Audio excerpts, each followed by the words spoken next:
আগামী জাতীয় সংসদ নির্বাচনের জন্য কিশোরগঞ্জ-৩ আসনের সম্ভাব্য প্রার্থী হিসেবে কর্নেল অধ্যাপক ডক্টর জিহাদ খানের নাম ঘোষণা করেছে জামায়াত ইসলামী।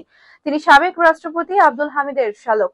জিহাদ খান জামায়াত ইসলামীর কেন্দ্রীয় কমিটির মজলিসের শুরা সদস্য এবং রাজধানীর ইবনে সিনা হাসপাতালে কার্ডিওলজিস্ট হিসেবে কর্মরত। এর আগে তিনি ঢাকার সম্মিলিত সামরিক হাসপাতালের হৃদরোগ বিভাগের প্রধান হিসেবে দীর্ঘদিন কর্মরত ছিলেন।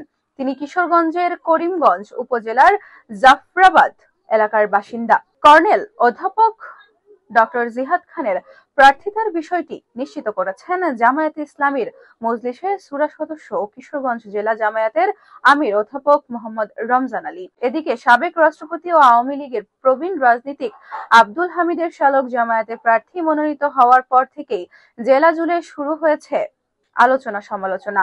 অনেকেই বলছেন অতীতে জামায়াত শিবিরের নেতাকর্মীরা অনলাইন প্ল্যাটফর্মে যোগাযোগ বাড়ানো, স্বল্প পরিসরে কেন্দ্রীয় কর্মসূচি পালন, বিভিন্ন কমিটি গঠন ও দলকে শক্তিশালী করতে নিয়মিত সাংগঠনিক কার্যক্রম চালিয়ে গেছে কিশোরগঞ্জে। আর তা সম্ভব হয়েছে জিহাদ খানের মাধ্যমে।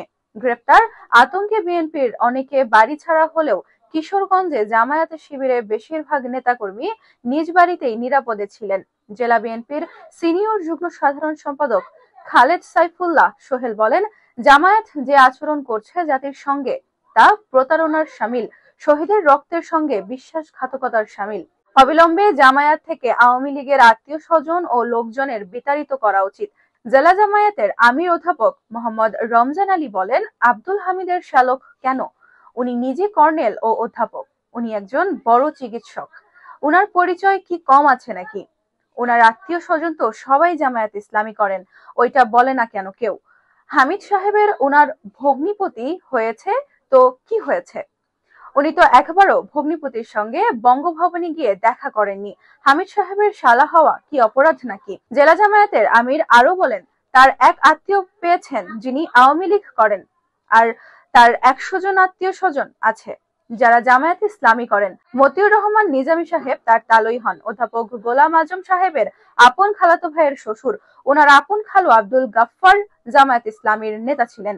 জিহাদ খানের আপন খালা আবেদা আসমা খাতুন জামায়াত ইসলামীর সংসদ সদস্য এবং জামায়াত ইসলামীর মহিলা বিভাগের সেক্রেটারি ছিলেন।